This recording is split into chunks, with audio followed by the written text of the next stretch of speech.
الرحيم. الحمد لله رب العالمين، والصلاة والسلام على سيد الأنبياء والمرسلين محمد وآله وأصحابه أجمعين ومن تبعهم بإحسان إلى يوم الدين. أما بعد، فقد قال الله تبارك وتعالى: أعوذ بالله من الشيطان الرجيم، بسم الله الرحمن الرحيم. وقال الذين كفروا لرسلهم لنخرجنكم من أرضنا أو لتعودن في ملتنا فأوحى إليهم ربهم لنهلكن الظالمين ولنسكننكم الأرض من بعدهم ذلك لمن خاف مقامي وخاف وعيد واستفتحوا وخاب كل جبار عنيد. صدق الله العظيم.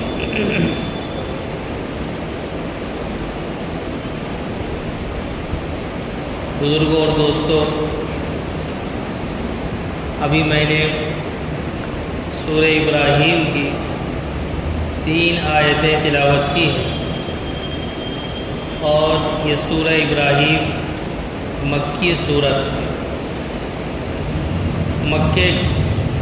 مکی زندگی کو سیرت نگاروں نے عام طور سے 3 دور میں تقسیم کیا ہے: پہلا مرحلہ، درمیانی مرحلہ اور آخری مرحلہ. پہلے مرحلے میں جب آپ نے دعوت شروع کی تو لوگوں نے آپ کا مذاق اڑایا اور آپ کو نظر انداز کرنا چاہا، پاگل اور دیوانہ کہا. لیکن جب انہوں نے دیکھا کہ لوگ آپ کی بات کو مان رہے ہیں، قبول کر رہے ہیں، اور آپ کا پیغام لوگوں تک پہنچ رہا ہے، اور آپ کی تعداد یعنی اہل ایمان کی تعداد بڑھتی جا رہی ہے، تب انہوں نے سختیاں شروع کر دی. یہ دوسرا مرحلہ ہے. جو ایمان لاتا اس کو اذیتیں دیتے، اس کو مارتے، پریشان کرتے، طرح طرح کی تکلیفیں دیتے، بائیکاٹ کرتے، اور یہ بہت سخت مرحلہ رہا. تیسرا مرحلہ جو آخری مرحلہ کہلاتا ہے، اس میں ان کی سختیاں حد کو بڑھ گئیں، اور پھر مجبور ہو کر آپ نے ہجرت فرمائی. تو یہ جو آیتیں میں نے تلاوت کی ہیں یہ اسی آخری مرحلے کی ہیں. ان آیتوں کا جو مضمون ہے اور اوپر اس کے بعد کی جو آیتیں ہیں، اس کو پڑھنے سے اندازہ ہوتا ہے کہ مکی زندگی کا آخری مرحلہ ہے، اور اس موقع پر اللہ رب العزت نے ان آیات کا آپ پر نزول فرمایا. اور ایک بنیادی بات جو آپ سے عرض کرنی ہے اور ہم ہر ایک کو سمجھنا ہے، جسے ہم نظر انداز کر دیتے ہیں.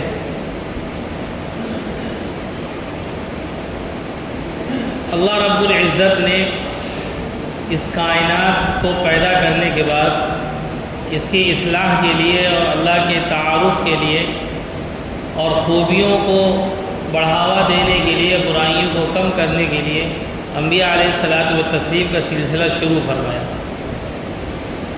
اور چونکہ جو پہلا انسان یعنی حضرت آدم علیہ السلام وہ پہلے نبی ہیں، لہذا اگر اسلام کی بات کی جائے تو اسلام کی شروعات وہیں سے ہے جہاں حضرت آدم علیہ السلام کی شروعات ہے. بعض لوگ کہتے ہیں اسلام کی تاریخ 1450 سال اور اس طرح کی باتیں کہتے ہیں، وہ اس حقیقت کو نظر انداز کر دیتے ہیں. یعنی جو دین اللہ رب العزت نے اس دنیا کے لیے طے کیا تھا، جو شریعت آپ نے اتاری، اس شریعت کے 2 بنیادی چیزیں تھیں. ایک اللہ کو ماننا، اللہ کی وحدانیت کا اقرار کرنا، اللہ کی ربوبیت کا ماننا، اس کی خالقیت اور مالکیت کا ماننا، اور دوسری رسالت، جو نبی اس پیغام کو لے کر آئے ان کو ماننا. اور پھر اس کے ذیل میں اور باتیں آ جاتی ہیں. تو تمام انبیاء علیہ الصلوۃ والتسلیم کی ایک ہی دعوت رہی تھی، لا الہ الا اللہ جسے کہا جاتا ہے، تمام انبیاء کی دعوت ہے۔ اس کائنات کا اگر کوئی رب اور مالک ہے تو وہ اللہ ہے۔ لہذا ہر دور میں انبیاء علیہ الصلوۃ والتسلیم نے اسی کلمے کی بنیاد پر قوموں کی اصلاح کی اور ان کی تربیت کا جو ہے فریضہ انجام دیا، اور اس کا جن تکلیفوں اور پریشانیوں کو انبیاء علیہ الصلوۃ والتسلیم کو سامنا کرنا پڑا وہ تقریباً یکساں ہے، یعنی ہر ایک کو مخالفت کا سامنا کرنا پڑا، اس کے لیے تکلیفیں برداشت کرنی پڑی، اس کے لیے پریشانیاں اٹھانی پڑی، اور جو سامنے والی قوم تھی، موجودہ قوم تھی، اس نے نبیوں کو حد سے زیادہ اذیتیں دی۔ اللہ کے رسول صلی اللہ علیہ وسلم کو اللہ رب العزت انہی انبیاء علیہ الصلوۃ والتسلیم کی تاریخ بتلا رہے ہیں، اور ہم سب کو یہ بات ذہن میں رکھنی چاہیے کہ اہل اسلام کے ساتھ، مسلمانوں کے ساتھ پوری دنیا میں جہاں کہیں ظلم، زیادتی اور ان کو جو ہے تکلیف میں ڈالنا، پریشان کرنا یہ کیا جاتا ہے، تو یہ کوئی نئی بات نہیں ہے۔ جنہوں نے قرآن پڑھا ہے اور انبیاء علیہ الصلوۃ والتسلیم کی زندگیوں کو پڑھا ہے، ان کے احوال سے ان کو واقفیت ہے، تو یہ چیز قدر مشترک ہر جگہ نظر آئے گی۔ حضرت موسیٰ علیہ السلام کے زمانے میں آپ نے دیکھا کس طرح جو ہے بنی اسرائیل کے ساتھ تکلیفیں دی جاتی تھیں، اذیتیں دی جاتی تھیں، کس طرح ان کے ساتھ ظلم کیا گیا، تو تصور نہیں کیا جا سکتا۔ پوری ایک آبادی کو انہوں نے غلام بنا رکھا ہے، یعنی ان کو صرف جس طرح جانور کو کھانا دیتا ہے آدمی اپنے کام کے لیے، اگر نہیں کھائے گا تو ہمارا کام کیسے کرے گا، اسی طرح انہوں نے بنی اسرائیل کے ساتھ سلوک کیا، ان کے بچوں کے ساتھ، عورتوں کے ساتھ، مردوں کے ساتھ، جانوروں سے بدتر سلوک کیا انہوں نے۔ اس کا تذکرہ قرآن مجید میں ہے، اس سے پہلے اور انبیاء علیہ الصلوۃ والتسلیم کے تذکرے آپ کو موجود ہیں۔ سورہ کہف کے اندر، آج جمعہ کا دن ہے، اللہ کے بہت سے نیک بندوں کی اس کی توفیق ہوئی ہوگی کہ سورہ کہف پڑھیں، پڑھنا چاہیے، بڑا اجر و ثواب ہے اس کا، سورہ کہف کا۔ ان سورہ کہف کے اندر جن نوجوانوں کا تذکرہ ہے، جن جمع مردوں کا تذکرہ ہے، ان کا بھی یہی حال تھا کہ دیکھا موجودہ وقت کی حکومت شرک میں مبتلا ہے، کفر میں مبتلا ہے، اور ان کے سامنے دین کی اور حق بات کہنا اور توحید کی بات کہنا اپنے آپ کو جو ہے عذاب میں مبتلا کر دینا ہے، اپنی جان کو خطرے میں ڈال دینا ہے۔ لیکن ان جمع مردوں نے وہی کام کیا کہ انہوں نے کہا ہمارا ایمان ہمارے لیے سب سے بڑی چیز ہے، لہٰذا انہوں نے توحید کا جو ہے نغمہ گایا، توحید کا کلمہ بلند کیا، جس کے نتیجے میں پھر وہ جا کر غار میں پناہ گزین ہو گئے، اور اللہ رب العزت انہیں 300 سال یا اس سے زیادہ سال تک جو ہے غار کے اندر ان کے سلا کے رکھا، سوتے رہے اس کے اندر۔ اب تو چیزیں آ گئی، وہ لوگوں نے دریافت کر لیا وہ غار کہاں تھا، وہ جگہ کہاں تھی، وہ غار کا کس رخ پر تھا، قرآن نے اس کی تفصیلات دی ہے کہ انہوں نے اپنے ایمان کی حفاظت کے لیے، ایمان کے بچاؤ کے لیے پوری دنیا چھوڑ دی۔ اور قرائن یہ بتلاتے ہیں، اور تاریخ میں بھی باتیں اس سے چھن کر آتی ہیں، اگر پڑھا جائے اس کو، ان کے واقعات کو پڑھا جائے، کہ جو اصحاب کہف تھے، کہف عربی میں غار کو کہا جاتا ہے، جس کو انگریزی میں کیو کہتے ہیں، کیو، غار والے۔ اصحاب جو کہف نوجوان تھے وہ بڑے خاندان کے لوگ تھے، شاہی کہا جائے، یا جو بادشاہ کے امراء ہوتے ہیں، ان کے بڑے عہدیداران ہوتے ہیں، افسران ہوتے ہیں، وزراء ہوتے ہیں، ان خاندان کے یہ لڑکے تھے جن کے سامنے کلمہ حق آیا اور انہوں نے اس کلمے کو اپنے جان سے لگایا، اور جب ان کو لگا کہ اب ہمارا بچاؤ نہیں ہے، ہم بچ نہیں سکتے، تو پھر انہوں نے جا کر پناہ لی غار کے اندر، اور پھر اللہ نے اپنی قدرت دکھائی کہ اللہ نے ان کی کیسے حفاظت فرمائی۔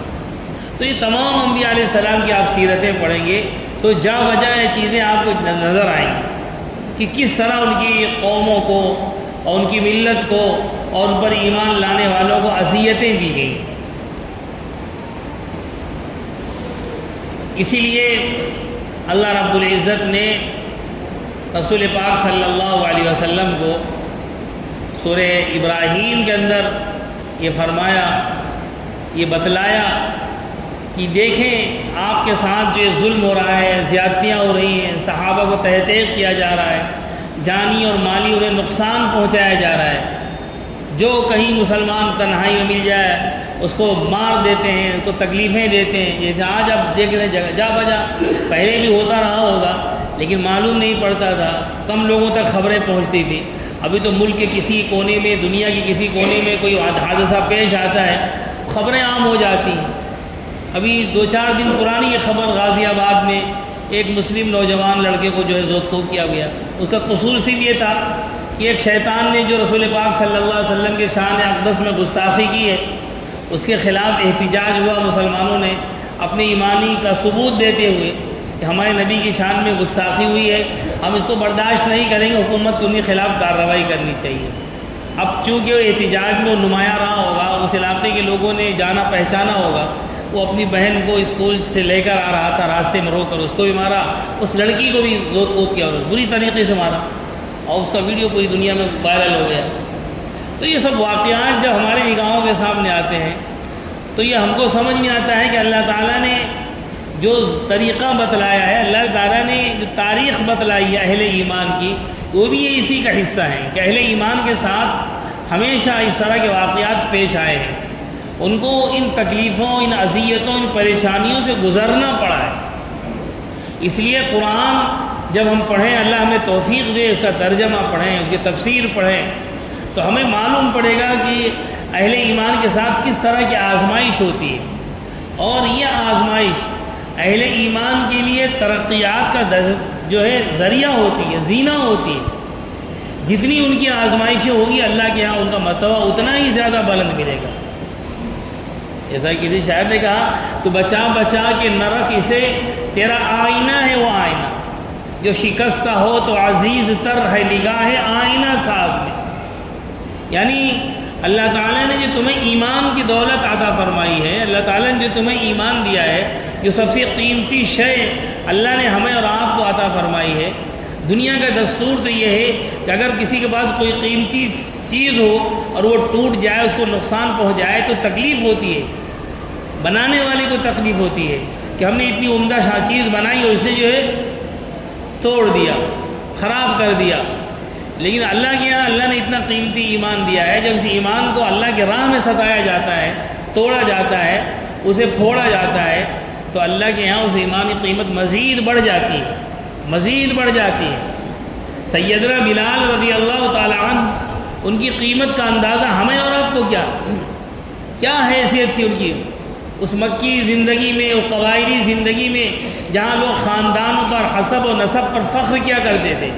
خاندان کو تو جانے دیجئے، وہ اپنے جانوروں کی نسلوں پر فخر کیا کرتے تھے. میرے پاس اس نسل کا جانور ہے اور اس کی نسل یہ تھی. گھوڑوں کے انساب کے وہ ماہر، جانوروں کی نسبیں وہ بتا دیا کرتے تھے. جہاں پر فخر و مباحات کے یہ ذریعہ ہوں، وہاں ایک گمنام آدمی، بے شکل صورت کا آدمی، اور جس کی اپنی کوئی حیثیت نہ ہو اور اس سماج میں. لیکن حضرت بلال رضی اللہ تعالیٰ عنہ جب ایمان قبول کیا اور ایمان ان کے پاس آ گیا تو پھر ان کا کیا مقام بلند ہو گیا کہ فتح مکہ کے موقع پر اللہ کے رسول صلی اللہ علیہ وسلم نے حضرت بلال کو خانہ کعبہ کی چھت پر چڑھنے کے لیے، ہم آپ ترستے ہیں خانہ کعبہ کی دیوار چھونے کے لیے، انہیں خانہ کعبہ کی چھت پر کھڑا کیا.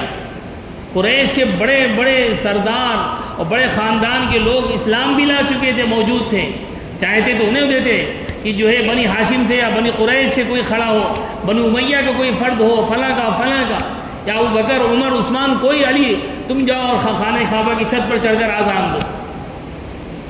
آج تو ہمارے یہاں اگر کوئی سماجی حیثیت کا آدمی اپنی گاڑی پر اپنی ریلی میں کھڑا کر لے تو ہم باغ ہو جاتے ہیں اور فوٹو لگا کر پوری دنیا کو بتلاتے ہیں کہ دیکھو ہم صاحب کے ساتھ کھڑے تھے اس موقع پر. ایسے موقع پر اللہ تعالیٰ کے رسول صلی اللہ علیہ وسلم نے حضرت بلال کو خانہ کعبہ کی چھت پر کھڑا کیا، کہا بلال تم اذان دو. یہ حضرت بلال کا مقام اور یہ مرتبہ کس چیز سے ان کو ملا؟ یہ ایمان کی دو بنیاد پر ملا. ایمان کی بنیاد پر اللہ کے یہاں رشتے قائم ہوتے ہیں۔ اگر یہ ایمان نہ ہو تو یہ ظاہری حسب و نسب جو ہوتے ہیں اللہ کے یہاں کی کوئی حیثیت نہیں۔ اگر ہوتی تو پھر اللہ تعالیٰ نے قرآن ہی کے اندر حضرت نوح کے بیٹے کا ذکر کیا ہے، وَنَادَى نُوحٌ رَبَّهُ فَقَالَ رَبِّ إِنَّ ابْنِي إِنَّهُ مِنْ أَهْلِكَ۔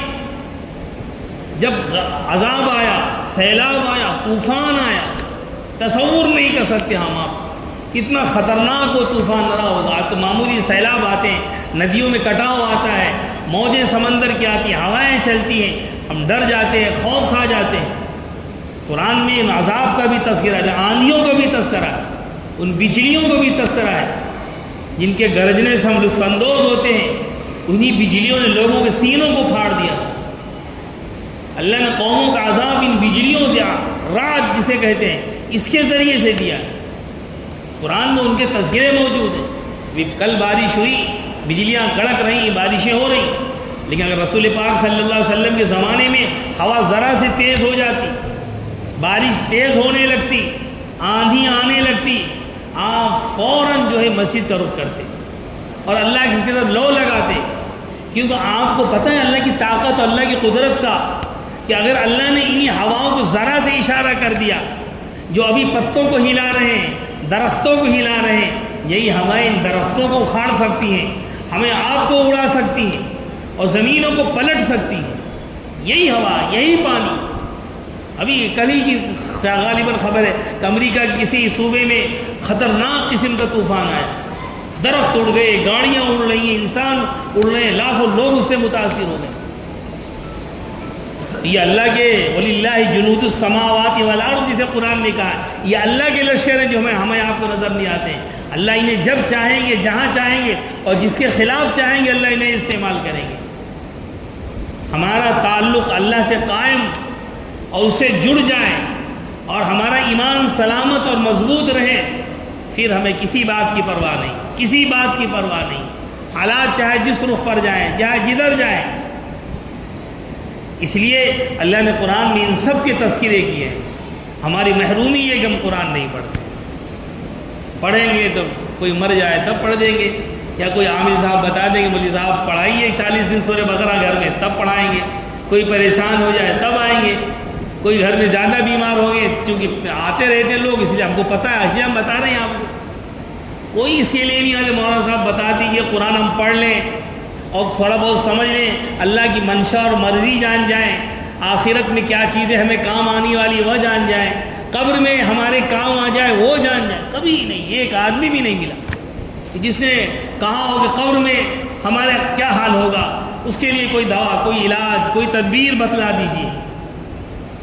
بس چونکہ ہماری نگاہوں کے سامنے ہمارے وقتی فائدے ہیں، کیسے ہمیں یہ معلوم حاصل ہو جائے، کیسے یہ چیزیں ہمیں مل جائے، کیسے یہ پریشانی دور ہو جائے، کہ ہم بہت جو ہے کوتاہ اندیش ہیں، بہت ہی اگر کہا جائے کہ پانی کے جس طرح ایک بلبلہ ہوتا ہے، اس کی کتنی بڑی زندگی ہوتی ہے کہ ابھی اٹھا ابھی تھے بجھ جائے گا، بس ہم ایسے ہی پانی کے بلبلوں کی تلاش میں کہ بلبلہ ہمیں مل جائے۔ اللہ ہماری حفاظت فرمائے۔ اس لیے بزرگوں، قرآن مجید سے تعلق اور رابطہ ہمارا جتنا مضبوط ہوگا، اللہ کے ذات عالی کے یقین اتنا ہی زیادہ ہوگا، اور حالات جتنے زیادہ سنگین ہوں گے ایمان پر اتنا ہی اعتماد بڑھتا جائے گا۔ کہ اہل ایمان کی پوری تصویر قرآن میں کھینچ کر رکھ دی ہے، بتا دیا ہے، واقعات اس کے شاہد ہے، تاریخ اس کے شاہد ہے۔ مسلمان کو مسلمان کر دیا طوفان مغرب نے۔ جب مسلمان پر تکلیفیں آتی ہیں، پریشانیاں آتی تو اور مضبوط ہو جاتا ہے۔ اسلام کی فطرت میں قدرت نے لچک دی ہے، اتنا ہی یہ ابھرے گا جتنا کہ دباؤ، جتنا دباؤ گے، جتنا دباؤ گے اتنی طاقت سے، اتنی قوت کے ساتھ یہ بڑھے گا اور آئے گا۔ تو اللہ تعالیٰ نے انبیاء کی تاریخ کا تذکرہ کیا۔ میں نے جو آیت آپ کے سامنے پڑھی، میں اس کا ترجمہ کر کے اس کو مفہوم آپ کو واضح کر دینا چاہتا ہوں۔ اللہ تعالیٰ نے کیا فرمایا، کس سے کہہ رہے ہیں؟ نبی آخر الزمان محمد الرسول اللہ صلی اللہ علیہ وسلم پہ جو قرآن نازل ہوا اس کے اندر کہہ رہے ہیں، اللہ فرماتے ہیں کافروں نے کہا، وقال الذین کفروا، کافروں نے کہا لرسولہم، اللہ کے نبیوں سے، اللہ کے رسولوں سے، اللہ نے جن رسولوں کو ان کے درمیان بھیجا تھا، ان کی ہدایت کے لیے بھیجا تھا، ان کی تعلیم کے لیے بھیجا تھا، ان کی تربیت کے لیے بھیجا تھا، کیا کہا؟ لَنُخْرِجَنَّكُم مِّنْ أَرْضِنَا. یہ ایک بنیادی بات ہے، یہ وہ نعرہ ہے جو ہم روز سنتے ہیں، اور یہ قرآن تو یہ کہہ رہا ہے کہ صدیوں پرانا نعرہ ہے، ہزاروں سال پرانا نعرہ ہے. ہم کو آپ کو لگتا ہے کہ نئی بات ہم سے کوئی کہی جا رہی ہے. لَنُخْرِجَنَّكُم مِّنْ أَرْضِنَا أَوْ لَتَعُودُنَّ فِي مِلَّتِنَا. کہتے نہیں چلے جاؤ پڑوس کے ملک، بھیج دیں گے وہاں مسلمان کا ایک ہی ٹھکانہ، دو ہی جگہ، قبرستان یا فلاں جاستان. یہ نعرے جو لگتے ہیں یہ نئے نہیں ہیں، قرآن یہ کہتا ہے بہت پرانے. کافروں نے رسولوں سے کیا کہا؟ لَنُخْرِجَنَّكُم. جو عربی زبان پڑھتے ہیں اور سمجھتے ہیں ان سے پوچھو کتنا زور ہے، تاکید، نون تاکید، لام تاکید. لَنُخْرِجَنَّهُم مِّنْ أَرْضِنَا لَنُخْرِجَنَّكُم مِّنْ أَرْضِنَا. تم کو ہم ضرور ضرور اپنے ملک سے نکال دیں گے، اپنے ملک سے تمہیں ہم بھگا دیں گے، تمہیں یہاں رہنے نہ دیں گے. اور تمہارے اس ملک میں رہنے کی ایک ہی شرط ہے، ایک ہی شرط جو آج بھی کہتے ہیں، وہ پہلے بھی کہتے تھے، ہزاروں سال پہلے سے کہتے آئے. تقریباً 1.25 لاکھ انبیاء کے سامنے یہ نعرہ آیا ہوگا. یہ قرآن بتا رہا ہے اَوْ لَتَعُودُنَّ فِي مِلَّتِنَا. تم ہماری ملت میں لوٹ آؤ، ہمارے دین میں آ جاؤ، ہمارا دین اختیار کر لو، ہمارے مذہب میں داخل ہو جاؤ، تب تو تم کو یہاں رہنے دیں گے، ورنہ تمہارے لیے یہاں کوئی ٹھکانہ نہیں ہے. تو اہل ایمان کو ہر قرآن نے تاریخ بتلائی ہے کہ ان نعروں سے، ان گیدڑ بھبکیوں سے ڈرو نہیں. یہ تو پٹے پٹائے نعرے ہیں، یہ وہ کارتوس ہیں جو دگ چکے ہیں، ان میں کوئی دم نہیں ہے، یہ کچھ تمہارا نہیں کر سکتے. بس شرط یہ ہے کہ تم دین پر قائم رہو اور باقی رہو. جتنی مضبوطی سے تم جمو گے اتنی ہی طاقت کے ساتھ ان کے نعرے کھوکھلے ہوتے چلے جائیں گے اور اثر انداز تم پر نہیں ہوں گے، اور وہ تلملاتے رہیں گے، وہ چیختے اور چلاتے رہیں گے، اور وہ تڑپنے لگیں گے، اور ایک وقت آئے گا تڑپ تڑپ کے وہ مر جائیں گے اگر تم ثابت قدم رہے. اَوْ لَتَعُودُنَّ فِي مِلَّتِنَا. پھر اللہ نے بتلایا ہوا کیا، پھر انجام کیا ہوا ان نعرے لگانے والوں کا، انبیاء کو، ان کی قوموں کو اور اہل ایمان کو دھمکی دینے والوں کا کہ ہم تمہیں اپنے ملک سے نکالیں گے، اپنے سرزمین سے نکال دیں گے، یا تو تم گھر واپسی کرو. الفاظ بدل گئے ہیں. اَوْ لَتَعُودُنَّ فِي مِلَّتِنَا کا دوسرا ترجمہ ہمارے ملک کے لحاظ سے گھر واپسی. آ جاؤ، تمہارے باپ دادا اسی میں تھے، تم بھی لوٹ کر وہیں آ جاؤ. اللہ نے فرمایا فَأَوْحَىٰ إِلَيْهِمْ. تو ہم نے اپنے رسولوں کی جانب وہی بھیجی، اپنا حکم بھیجا اور ان کو بتلایا لَنُهْلِكَنَّ الظَّالِمِينَ. اس لفظ کے اندر بھی تاکید ہے. اللہ نے کہا ہم ضرور ان ظالموں کو ہلاک و برباد، تباہ و برباد کر دیں گے. یہ اللہ کا وعدہ ہے. اگر تم ایمان پہ جمے رہے، تم ڈٹے رہے اور تمہارے اندر کسی طرح کی کمزوری نہیں آئی، تو اللہ نے رسول پاک صلی اللہ علیہ وسلم سے فرما رہے ہیں آج یہ مشرکین مکہ آپ کو ملک سے نکالنے کی باتیں کر رہے ہیں. صحابہ ایک ہجرت کر چکے، حبشہ جا چکے ہیں، دوسری ہجرت کی تیاری ہے مکہ چھوڑ کر مدینہ جانے کے لیے، اور چلے بھی جاتے ہیں. تو اللہ نے کیا فرمایا؟ ہم ان ظالموں کو برباد کر کے رکھیں گے، انہیں تباہ کر دیں گے. لَنُهْلِكَنَّ الظَّالِمِينَ. اور آگے کی بات بھی کہہ دی وَلَنُسْكِنَنَّكُمُ الْأَرْضَ مِن بَعْدِهِمْ. اور تمہیں ان کی زمینوں کا مالک بنا دیں گے. انہیں تباہ و برباد کر کے جس زمین سے، جس بستی سے، جس ملک سے تمہیں نکالنے کی دھمکی دیتے ہیں، ہم تمہیں وہیں آباد کریں گے. وَلَنُسْكِنَنَّكُمُ الْأَرْضَ مِن بَعْدِهِمْ. ان کے بعد تم کو ہم اسی سرزمین پر آباد کریں گے، اسی ملک میں رکھیں گے. شرط کہ اللہ نے لگائی ذَلِكَ لِمَنْ خَافَ مَقَامِي وَخَافَ وَعِيدِ.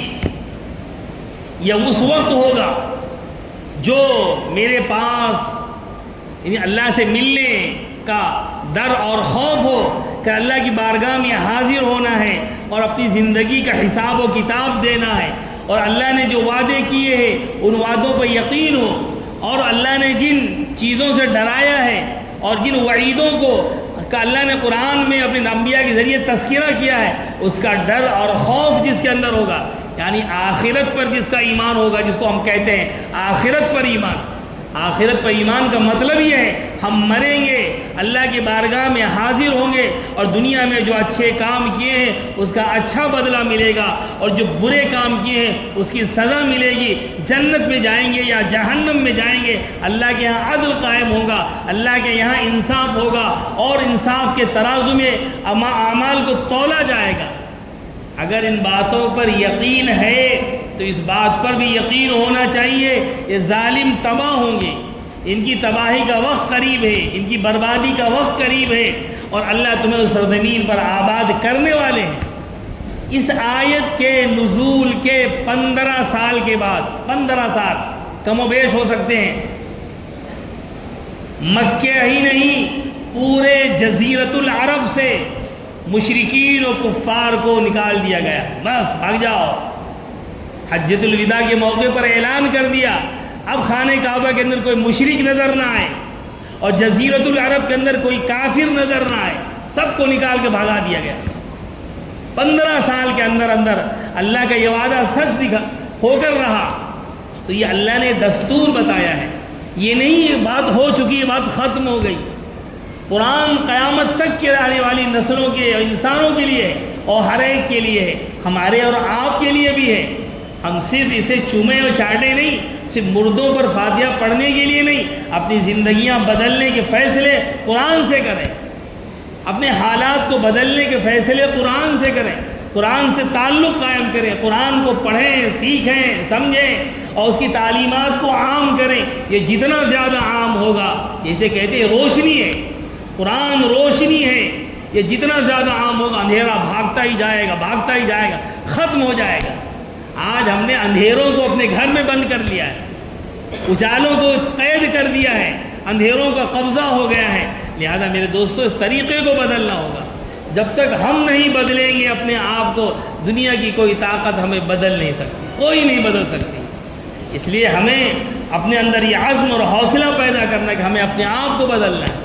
جب انسان کے اندر سچی طلب پیدا ہو جاتی ہے اور پختہ عزم پیدا ہو جاتا ہے تو پھر کوئی چیز اس کے لیے مشکل نظر نہیں آتی، مشکل سے مشکل چیز اس کے لیے آسان ہو جاتی ہے۔ اولو الازمان دانش مند جب کرنے پہ آتے ہیں، سمندر پاٹتے ہیں، کوہ سے دریا بہاتے ہیں۔ یہ سمندر جو نظر آتا ہے یہ پٹ رہے ہیں، ہم دیکھ رہے ہیں، شہر کے شہر آباد ہو رہے ہیں، برج اور پل بن رہے ہیں، نہ جانے کیا کیا چیزیں بن رہی ہیں، اور یہ پہاڑ جو اتنے بلند ہیں ان کے سینوں کو چاک کر کے راستے بنائے جا رہے ہیں، انہیں مسمار کر کے ہموار کیا جائے، ان پر آبادیاں بسائی جا رہی ہیں۔ ہمارے اور آپ کے نگاہوں کے سامنے جب یہ ہو سکتا ہے تو یہ کیوں نہیں ہو سکتا کہ ہم اپنے آپ کو بدل لیں اور اپنی زندگی کو بدل لیں، اور اپنی زندگی کو نبی پاک صلی اللہ علیہ وسلم کی سیرت میں ڈھال لیں، اور آپ سے سچی اور پکی محبت کر لیں، اور ہم جو ہے اگر کہا جائے قرآنی مسلمان اور قرآنی ایمان والا بن جائیں تو پھر ہماری زندگی ہم کامیاب ہے، دنیا میں بھی اور آخرت میں بھی۔ اس لیے بھائیوں ہمیں اپنی زندگی کے بدلنے کے فیصلے کرنا ہے، اگر نہیں کریں گے تو ہماری تباہی یقینی ہے، کوئی نہیں بچا سکتا۔ ہو سکتا دنیا میں کچھ راحت مل جائے، لیکن جس دن یہ آنکھیں بند ہوئی اور تم قبر کے حوالے ہوئے پھر سب نظر آ جائے گا، سب نظر آئے گا، آدمی چیخے گا، چلائے گا۔ سورہ سجدہ کے اندر اس کا تذکرہ ہے، ربنا ابصرنا، اے ماری تعالیٰ میں نے دیکھ لیا، ربنا ابصرنا فرجعنا، بھیج دیجئے، واپس بھیج دیجئے، گھر بھیج دیجئے، بستی میں بھیج دیجئے، نعمل صالحا۔ وہ کیا کہے گا؟ اب اچھا کریں گے، اب نیک کام کریں گے، ابھی نہیں کر رہا ہے، جب مر جائے گا اور فرشتوں کو دیکھے گا تب کرے گا، تب کوئی کچھ فائدہ نہیں ہوگا وہ چیخنے چلانے کا۔ اس لیے میرے بھائیوں اللہ نے موقع دیا ہے ہم اپنی زندگی کے بدلنے کے فیصلے کریں، اللہ کی بارگاہ میں سچی توبہ کریں، سچی توبہ۔ آج ہم توبہ کرنے سے بھی ڈرتے ہیں، بڑا مسئلہ ہے، توبہ کرنے سے بھی ڈرتے ہیں کہ توبہ کر لیا تو یہ چھوڑنا پڑے گا، یہ چھوڑنا پڑے، وہ چھوڑنا نہیں چاہتے، گناہ نہیں چھوڑنا چاہتے، غلط کام چھوڑنا نہیں چاہتے، ملاوٹ نہیں چھوڑنا چاہتے، حق تلفی نہیں چھوڑنا چاہتے، برائیاں نہیں چھوڑنا چاہتے۔ اس سے ایسی انسیت اور محبت ہو گئی ہے، کہ بس یہ ہمارے دل سے لگ گئی ہے، یہ نہیں چھوٹتی ہے۔ اب مولوی صاحب کوئی تعویذ دے دی یا دعا کر دیجیے، ہم صرف دوسروں کی دعاؤں کے سہارے جی رہے ہیں، اور شیطان نے ہمیں اسی میں الجھا لیا ہے کہ فلاں بزرگ سے، فلاں مولانا سے، فلاں اجتماع میں، فلاں جلسے میں دعا کرا لیں گے، اور شب قدر، شب برات و فلاں میں دعا کر لیں گے اور بیڑا پار ہو جائے گا۔ ایسے بیڑا پار نہیں، ایسے بیڑے غرق ہوتے ہیں۔ سن کے رکھیں، بیڑے غرق ہوتے ہیں۔ نبی نے دعاؤں کے کرنے کے لیے کہا ہے، اور دعا مخ العبادہ ہے، یقیناً ہے، لیکن اس کے لیے نبی نے طریقہ بتلایا ہے۔ غزوہ بدر کے اندر اللہ کے رسول نے اپنی پوری پونجی، پوری طاقت، پوری صلاحیت تمام اہل ایمان کو لا کر مدینے سے بدر میں کتنی دور کا فاصلہ ہے آپ دیکھ لیجئے، یوٹیوب پر سرچ کر لیجئے، بدر نظر آئے گا، وہاں کے میدان نظر آئیں گے، وہاں کی جگہیں نظر آئیں گی۔ اتنا لمبا فاصلہ طے کر اس زمانے میں جب کوئی سہولتیں نہیں تھیں، صحابہ کو لے کر آئے اور پھر ان کو دشمن کے سامنے کھڑا کیا، کہ کسی کو تلوار دی، کسی کو لکڑیاں دی، اور یہ سب کرنے کے بعد پھر آپ جا کر دعا میں مشغول ہوئے۔ عریش، جہاں مسجد عریش آپ بنی ہوئی ہے، وہاں جا کر آپ نے دعائیں کی۔ تو اس لیے پہلے گناہوں کو چھوڑیں، اللہ کے بارگاہ میں سچی توبہ کریں، اور میرے دوستو پھر دیکھیں زندگی کیسی بدلتی ہے۔ اللہ بڑے سے بڑے گناہ معاف کرنے کے لیے تیار ہے۔ قرآن پڑھیں، قرآن میں اعلان ہے۔ آج تو بڑا مثلا توبہ بھی نہیں کرنا چاہتے۔ اللہ ہمیں سچی توبہ نصیب فرمائے۔ سچی توبہ اللہ کی بارگاہ میں کریں، پہاڑوں جیسے بھی گناہ ہوں گے انشاءاللہ وہ معاف ہو جائیں گے۔ اللہ نے اپنے نبی سے کہا قرآن میں، قرآن کی آیت ہے، قُلْ يَا عِبَادِيَ الَّذِينَ أَسْرَفُوا عَلَىٰ أَنفُسِهِمْ لَا تَقْنَطُوا مِن رَحْمَةِ اللَّهِ۔ اے میرے نبی، میرے گنہگار بندوں سے کہہ دو، میرے ان بندوں سے جنہوں نے اپنے اوپر ظلم کیا ہے، کیا کہہ دو؟ لا تقنطوا من رحمت اللہ، اللہ کی رحمت سے مایوس مت ہو۔ ان اللہ یغفر الذنوب جميعا، وہ اللہ تمہارے تمام گناہ معاف کر دے گا۔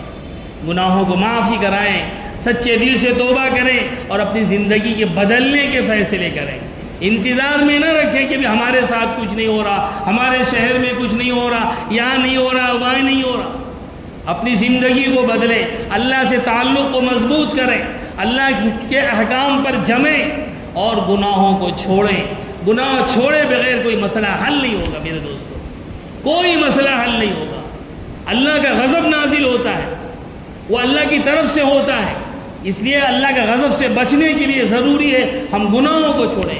ہر ایک کو پتہ ہے ہم کون سے گناہ کرتے ہیں، گناہ واضح ہے، معلوم ہے، لہذا ہم جس طرح کے گناہ میں مبتلا ہے ان گناہوں کو چھوڑیں اور پھر اللہ کے بارگاہ میں سچی توبہ کر کے ایک نئی زندگی شروع کریں اور ایمان اور اسلام والی زندگی اختیار کریں اور رسول پاک صلی اللہ علیہ وسلم کی سنتوں کو اختیار کریں۔ آج جو آپ کے شان اقدس میں گستاخیاں کی جا رہی ہیں، ظالم کرنے دیں، اللہ ان سے نپٹے گا۔ اور جو طریقہ کار ملک کے اندر ہے، ہمارے بڑے موجود ہیں اور ہماری تنظیمیں اور جماعتیں ہیں، وہ انشاءاللہ حکومت کے ایوانوں تک اپنی باتیں پہنچا رہے ہیں اور اپنے غم غصوں کا اظہار کر رہے ہیں، لیکن ہم اپنے طور پر چاہے وہ سوشل میڈیا ہو، چاہے سڑک روڈ ہو، کہیں پر کچھ اس طرح کی کوئی حرکت نہ کریں۔ بس ہم یہ کریں کہ اللہ کے رسول کو سیرت کو پڑھیں اور سیرت کو عام کریں، چاہے ہندی ہو، مراٹھی ہو، انگریزی ہو، ان زبانوں میں سیرت کی کتابیں لائیں۔